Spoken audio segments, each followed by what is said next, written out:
Good morning बच्चों। मैंने पहले आपको वर्ण विचार के बारे में बताया था।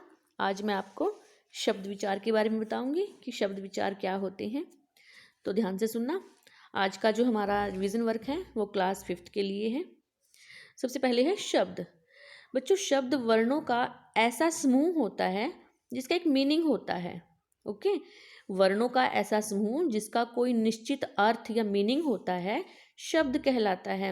यानी हमें वर्णों का ऐसा ग्रुप लेना है, ऐसे वर्ण हमें लेने हैं जिनको मिलाकर जो शब्द बने उसका मीनिंग हो। अगर हमने ऐसे वर्ण लिए हैं जिनको मिलाने से कोई मीनिंग ही नहीं निकलता है तो वो शब्द नहीं कहलाएगा।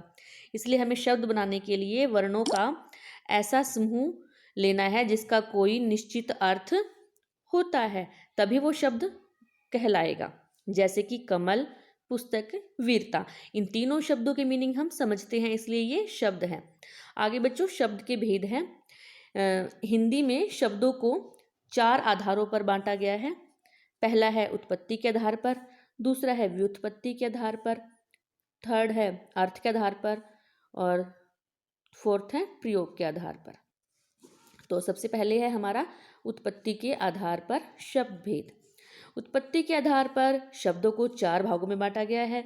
पहला है तत्सम शब्द, दूसरा है तद्भव शब्द, तीसरा है विदेशी शब्द और चौथा है देशी या देशज शब्द। ओके, आप विदेशी को भी विदेशज बोल सकते हो। तो सबसे पहले है तत्सम शब्द। तत्सम शब्द क्या होते हैं? संस्कृत भाषा के वे शब्द जो बिना किसी परिवर्तन के हिंदी में प्रयोग किए जा रहे हैं तत्सम शब्द कहलाते हैं। यानी संस्कृत भाषा के वे शब्द जो हिंदी भाषा में बिना किसी चेंज के ले लिए गए हैं, मतलब ज्यों के त्यों हिंदी भाषा में ले लिए गए हैं, तत्सम शब्द होते हैं। जैसे कि अग्नि संस्कृत का वर्ड है लेकिन हम हिंदी में भी ऐसे ही यूज करते हैं। मुनि, गुरु, ये सभी संस्कृत के वर्ड हैं और हिंदी में भी हमने इनको ज्यों का त्यों यूज किया है, इसलिए तत्सम शब्द है। आगे है तद्भव शब्द। तद्भव शब्द बच्चों क्या होते हैं? संस्कृत के वे शब्द होते हैं जिनमें थोड़ा परिवर्तन या थोड़ा बहुत बदलाव करके हिंदी भाषा में प्रयोग किया है।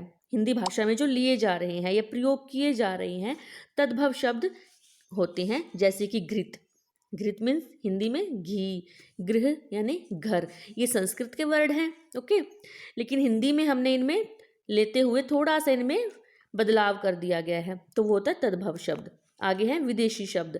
ऐसे शब्द जो विदेशी भाषाओं से लिए गए हैं, यानी जो बाहर की भाषाएं हैं उनसे लिए गए हैं, वो होते हैं विदेशी शब्द। जैसे कि सुबह, ये अरबी भाषा का शब्द है। टिकट, ये अंग्रेजी भाषा का शब्द है।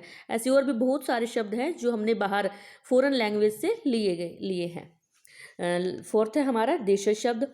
ऐसे शब्द जो हमने अपने ही देश की बोलियों या भाषाओं से लिए हैं, यानी हमारे देश में बहुत सारी बोलियां हैं, भाषाएं हैं, और वो हमने अपने ही देश की बोलियों और भाषाओं से लिए हैं, उन्हें कहते हैं देशज शब्द। जैसे कि लोटा, जूता, पगड़ी, खाट आदि। ओके, कल हम पढ़ेंगे व्युत्पत्ति के आधार पर शब्द भेद। तब तक आपको इनकी अच्छे से रिवीजन करनी है। Okay, bye.